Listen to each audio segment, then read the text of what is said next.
Jadi ini yang kita tunggu-tunggu, Laravel versi 8, di mana banyak sekali fitur yang diupdate dan mungkin terdapat beberapa perbedaan juga, seperti halnya directory model kali ini sudah disediakan.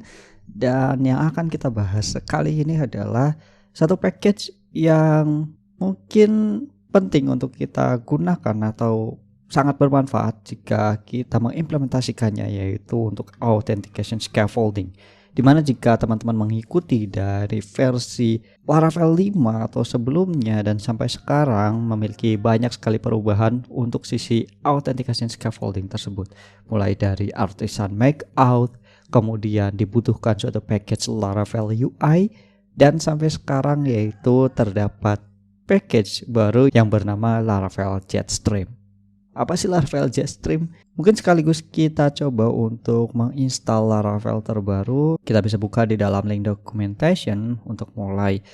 Server requirement di sini minimal teman-teman harus menggunakan PHP 73 dan beberapa extension yang bisa teman-teman lihat. Dan untuk proses instalasinya masih sama. Kita bisa menggunakan Laravel installer atau menggunakan Composer Create Project. Nah, kalau misalnya teman-teman ingin membangun suatu project dengan fungsi login register yang sudah siap dibuat atau siap digunakan, teman-teman bisa menggunakan Laravel Jetstream.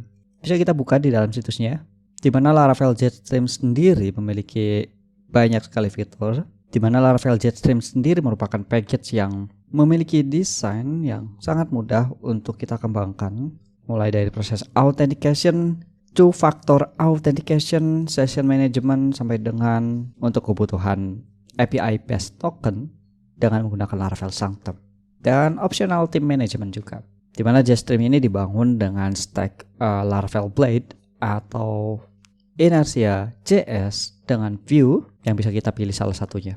Jadi mungkin untuk kali ini teman-teman bisa mempelajari tentang apa itu Livewire, dan untuk stylingnya kita akan menggunakan Tailwind CSS karena untuk Laravel sendiri secara default tidak memberikan UI Bootstrap lagi, atau teman-teman bisa lebih mudah untuk memberikan preset UI dengan menggunakan framework CSS manapun. Oke, jadi kita bisa mulai dengan menggunakan Laravel installer agar lebih mudah untuk melakukan proses instalasi framework, dan pastikan teman-teman sudah mengupdate pada versi 4 untuk kali ini atau di atas 3. Teman-teman bisa ketikkan perintah global update Laravel installer, atau jika belum teman-teman menginstalnya bisa kembali ke dalam dokumentasi untuk menginstal Laravel installer. Dan di sini teman-teman bisa melihat untuk versi Laravel installer yang saya gunakan adalah versi 4.03. Jadi teman-teman perlu update dengan versi tersebut.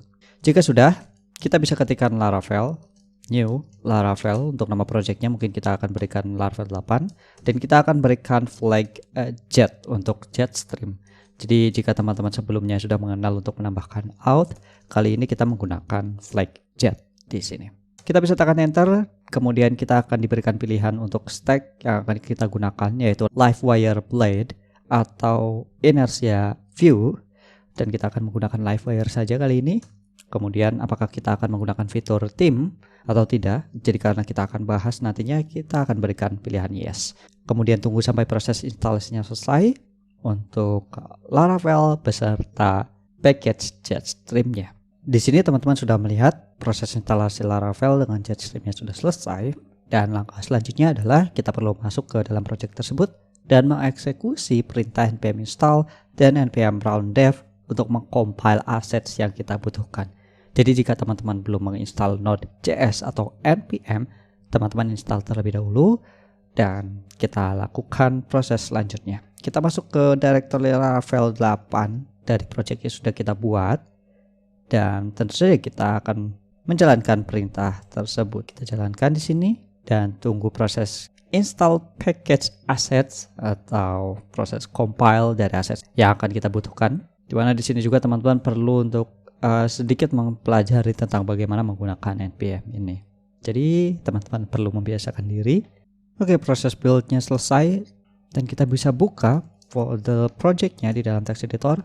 Dan hal yang paling sangat terlihat adalah di sini kita memiliki beberapa folder selain folder biasa yang kita lihat. Di sini terdapat action, view, kemudian kita juga memiliki directory models untuk menyimpan kelas modelnya, dan di dalam database migrations, teman-teman bisa melihat di sini terdapat beberapa tabel seperti two factor columns, kemudian personal access token milik Sanctum, dan di sini terdapat team management dan session management.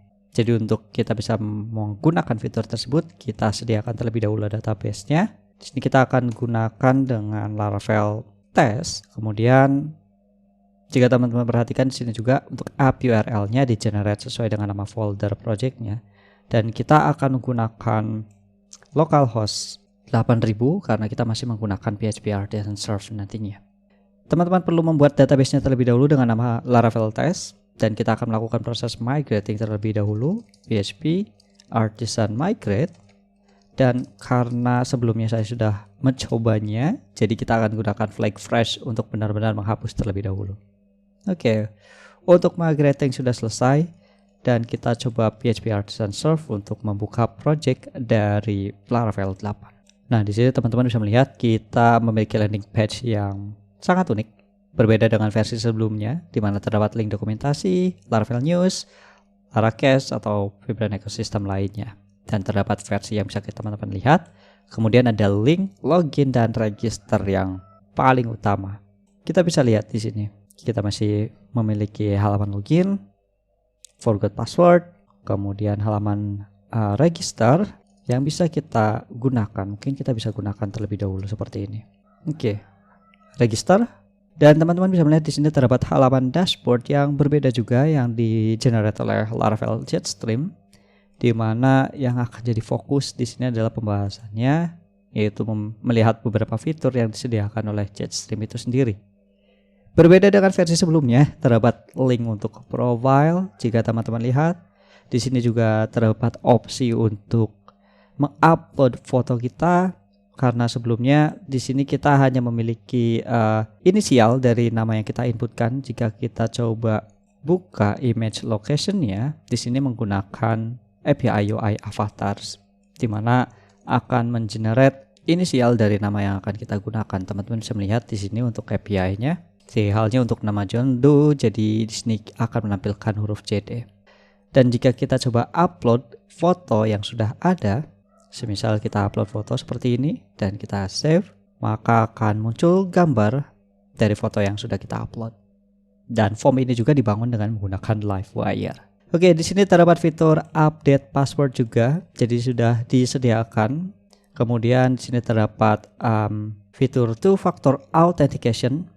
Jadi jika teman-teman coba jalankan di sini, maka akan muncul QR code yang bisa teman-teman scan terlebih dahulu dengan menggunakan Google Authenticator. Jika teman-teman menggunakan Android atau untuk pengguna iOS, cukup menggunakan kamera dan ya teman-teman bisa install aplikasi Authenticatornya juga.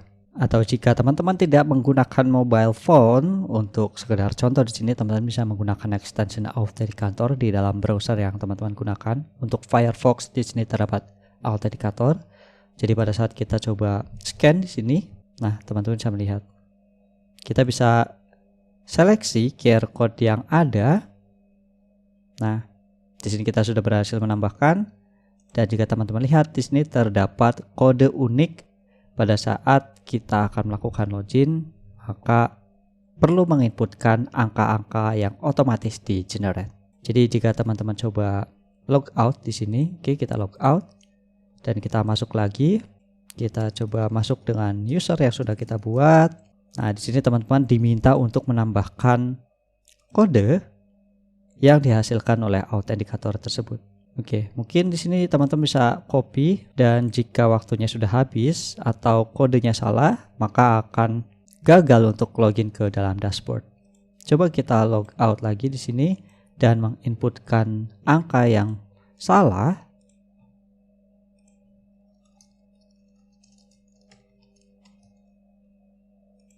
Kita coba paste dan kita tambahkan angka lainnya, kita login, maka akan muncul error two factor authentication seperti ini.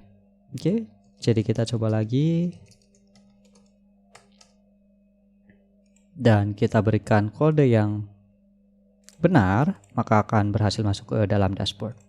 Oke, selain itu juga terdapat fitur di mana kita bisa menggunakan recovery code. Jadi Jika teman-teman kehilangan perangkat yang mengaktifkan autentikator tersebut, kita bisa menggunakan kode unik yang disediakan di sini, di mana kita bisa mengenerate-nya secara berulang kali dan teman-teman simpan kode ini di dalam perangkat pribadi teman-teman atau di dalam password management. Jadi jika teman-teman tidak memiliki autentikator, teman-teman bisa menggunakan kode ini dan kode ini hanya bisa digunakan satu kali. Oke, jadi kita coba lagi logout di sini, kemudian login, kemudian kita pilih dengan menggunakan recovery code, kita masukkan kode yang kita dapatkan, kita login, dan teman-teman bisa masuk di sini. Tapi jika kita akan menggunakan kode yang sama dari recovery code yang sudah digunakan, kita coba di sini apa yang terjadi, maka akan error karena kodenya sudah digunakan. Jadi teman-teman harus menggunakan kode lainnya yang sudah disediakan atau perlu mengenerate recovery code yang baru. Oke. Nah, selain itu juga di halaman profile terdapat session management. Jadi jika kita coba login lagi di dalam browser lain atau di dalam perangkat lain, kita coba, kita login, kita masuk di sini dan kita coba dapatkan kodenya. Kita coba lihat di halaman profile, maka akan muncul perangkat yang akan kita gunakan. Di sini terdapat browser Firefox yang saya gunakan dan terdapat informasi bahwa di sini kita menggunakan atau this device dan satunya lagi di dalam browser sebelumnya. Pada saat kita coba melakukan atau menekan logout other browser session, semisal di sini di halaman browser utama kita refresh, maka akan muncul dua browser. Kita coba logout dan masukkan password. Nah, maka di halaman browser lainnya atau perangkat lainnya akan terjadi logout secara otomatis. Bisa teman-teman lihat seperti ini. Oke. Jadi di sini juga terdapat session management dan fitur selanjutnya adalah kita bisa menghapus account dari user yang sedang kita gunakan, yang artinya mirip dengan fitur untuk menonaktifkan account atau memang menghapus secara permanen di sini kasusnya, dan kita bisa manfaatkan dari package Jetstream itu sendiri. Oke, masih banyak sekali fitur yang bisa kita bahas. Kita sedikit mengulas tentang Jetstream di bagian profile. Mungkin kita akan coba bahas tentang API tokens dan juga team management. Dan jika teman-teman tidak ingin menggunakan semua fitur yang ada di sini, sebenarnya teman-teman bisa mengubah konfigurasi dari Jetstream yang bisa teman-teman buka di dalam text editor kita. Teman-teman bisa masuk ke dalam directory config, terdapat file Fortify dan Jetstream. Dan bisa teman-teman lihat juga di bagian Jetstream terdapat array untuk fitur profile photos jika tidak ingin mengupload foto atau tidak ingin mengaktifkan fitur API dan fitur Teams. Teman-teman bisa hapus nilai di dalam array-nya atau bisa menggunakan komentar seperti ini. Dan di dalam Fortify, teman-teman bisa melihat di sini terdapat beberapa konfigurasi seperti guard untuk web, kemudian password users, terdapat juga kolom email atau username jika teman-teman ingin menggunakan autentikasi by email atau username, kemudian redirect setelah register atau login yang mengarahkan ke constant home. Bisa teman-teman lihat di sini constant home dashboard yang bisa dilihat di dalam directory providers. Kemudian di sini juga kita bisa menyediakan rate limit atau uji coba login. Secara default kita dibatasi dengan 5 request per minute. Jadi jika salah menginputkan 5 kali autentikasi, maka akan dicegah terlebih dahulu. Kemudian beberapa fitur yang bisa kita aktif dan nonaktifkan seperti fitur registrasi, reset password, update profile, update password, dan two-factor authentication ini bisa kita disable dengan cara memberikan komentar di sini. Bisa teman-teman coba. Kita hapus semua, kemudian buka di dalam browser, maka hanya memiliki beberapa opsi saja di sini, dan juga pada saat kita logout tidak ada halaman register dan reset password di sini. Jadi kita bisa aktif dan nonaktifkan di dalam config milik Fortify dan Jetstream.